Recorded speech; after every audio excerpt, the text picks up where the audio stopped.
আসসালামু আলাইকুম ওরহমতুল্লাহি ওবরাকাতু। প্রিয় দিনী ভাই ও বোনেরা, এই ভিডিওতে দোয়ার গুরুত্ব সম্পর্কে সংক্ষিপ্ত আলোচনা করব ইনশাআল্লাহ। ভিডিওটি ভালো লাগলে এই ইসলামিক চ্যানেলটিকে এগিয়ে নিয়ে যাওয়ার জন্য অবশ্যই লাইক সাবস্ক্রাইব করতে ভুলবেন না। রাসূল সাল্লাল্লাহু আলাইহি ওয়াসাল্লাম বলেন, দোয়া হলো ইবাদত। আল্লাহ বলেন, তোমরা আমাকে ডাকো, আমি তোমাদের ডাকে সাড়া দেব। যারা অহংকার বসে আমার ইবাদত হতে বিমুখ হয়, সত্তর তারা জাহান্নামে প্রবেশ করবে লাঞ্ছিত অবস্থায়। এখানে ইবাদত অর্থ দোয়া।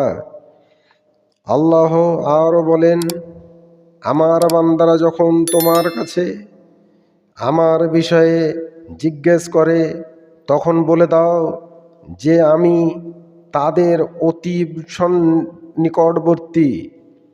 আমি আহ্বানকারীর আহ্বানে সাড়া দিয়ে থাকি যখন সে আমাকে আহ্বান করে। অতএব তারা যেন আমার আদেশসমূহ পালন করে এবং আমার প্রতি দৃঢ় বিশ্বাস পোষণ করে, যাতে তারা সুপথ প্রাপ্ত হয়। রাসূল সাল্লাল্লাহু আলাইহি ওয়াসাল্লাম বলেন, যে ব্যক্তি মহান আল্লাহকে ডাকে না, তিনি তার উপরে ক্রুদ্ধ হন। তিনি বলেন, মহান আল্লাহর নিকট দোয়ার চাইতে অধিক মর্যাদাপূর্ণ বিষয় আর কিছুই নেই। দোয়ার ফজিলত সম্পর্কে রাসূলুল্লাহ সাল্লাল্লাহু আলাইহি ওয়াসাল্লাম ইরশাদ করেন, মুসলমান যখন অন্য কোনো মুসলমানের জন্য দোয়া করে, তার মধ্যে কোনো রূপ গুনাহ বা আত্মীয়তা ছিন্ন করার কথা থাকে না, আল্লাহ পাক উক্ত দোয়ার বিনিময়ে তাকে তিনটি যে কোনো একটি দান করে থাকেন।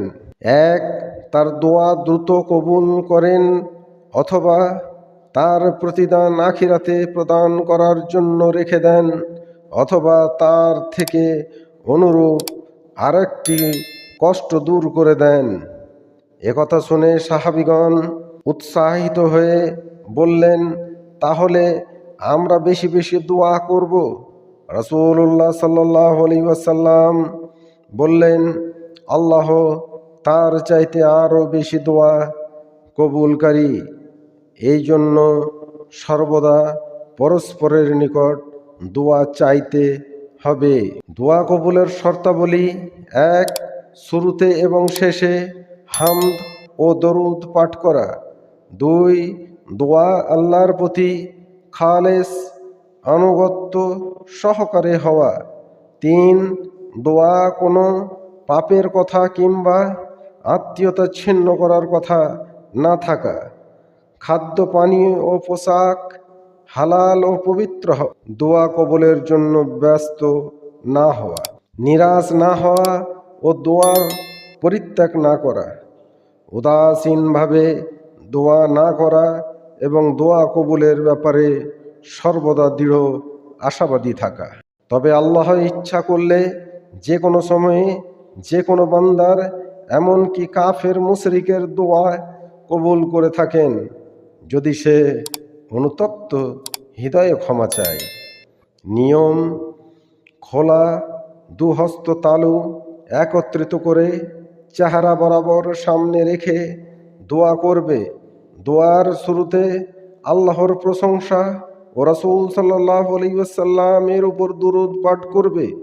অতঃপর ভিন্ন দোয়া পড়বে, যেমন আলহামদুলিল্লাহি রাব্বিল আলামিন ওয়াসসালাতু ওয়াসসালামু আলা রাসূলিহিল কারীম বলার পর বিভিন্ন দোয়ার শেষে সুবহান রাব্বিকা রব্বিল ইজ্জাতি আম্মা ইয়াসিফুন ওয়া সালামুন আলাল মুরসালিন আলহামদুলিল্লাহি রাব্বিল আলামিন পাঠান্তে দোয়া শেষ করবে। দোয়া কবুলের স্থান ও সময়: আল্লাহ বলেন, তোমরা আমাকে ডাকো, আমি তোমাদের ডাকে সাড়া দেব। এতে বোঝা যায় যে যে কোনো স্থানে, যে কোনো সময়, যে কোনো ভাষায় আল্লাহকে ডাকলে তিনি সাড়া দেবেন। তবে সালাতের মাধ্যমে আরবি ব্যতীত অন্য ভাষায় দোয়া করা যাবে না। দোয়ার জন্য হাদিসে বিশেষ কিছু স্থান ও সময়ের ব্যাপারে তাগিদ এসেছে।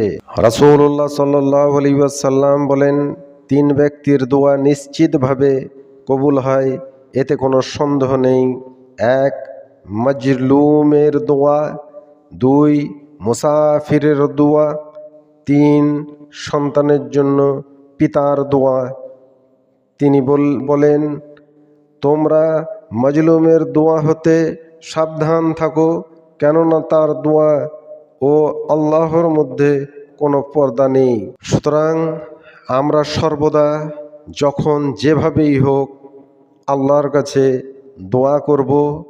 দোয়াই একমাত্র সম্বল যে তাকদীরকে পরিবর্তন করতে পারে। আসসালামু আলাইকুম ওয়া রাহমাতুল্লাহি ওয়া বারাকাতুহু।